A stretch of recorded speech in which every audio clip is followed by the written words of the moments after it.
A heated conversation this week. A York-Poquoson sheriff's deputy seen in a picture in blackface at a Halloween party. While there are many who condemned the costume, there are some who defended it, including the sheriff, J.D. Diggs. As Chanu Hur is here to explain, there is historical context between blackface. Well, right, that's right, guys. The people who are upset about this are saying that when this conversation comes up, the historical context is usually what's missing. At a press conference Wednesday night, Sheriff Diggs said Deputy Gene Browning, a 20-year veteran and a DARE officer in schools, wore the blackface as a joke.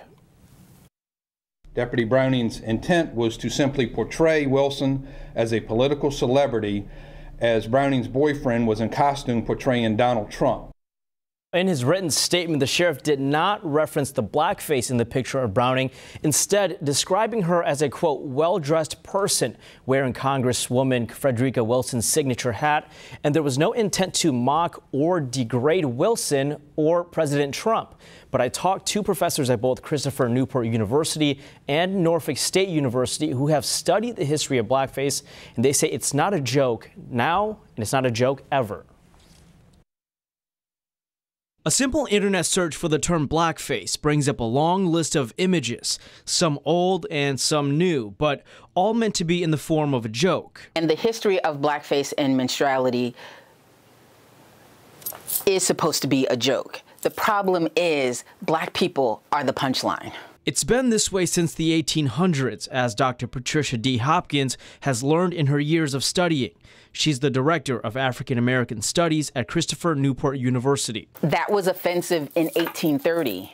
It is even more offensive in 2017 because we were supposed to have moved past this. Blackface originated from minstrel theater shows before the Civil War.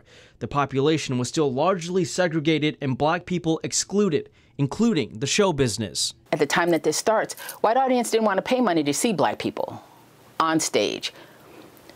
So the only way that you can have a black character on stage is to have a white person in this black makeup. Blackface has been used by white Americans to oppress African Americans and to feed and perpetuate negative stereotypes. Why don't you get a job and go to work? You almost had me a job this morning. They're acting it out in a very stereotyped, you know, they're lazy, they're good for nothing, they're thieving, morally not great people. Yeah, I talk about it a lot in terms of casting. Dr. Grace Godwin teaches theater history at CNU, and she doesn't think any of the exaggerated characteristics that came with blackface in minstrel shows are ever real, but came with a political agenda. When someone of one heritage takes on the characteristics of another, you're presuming to speak for that person.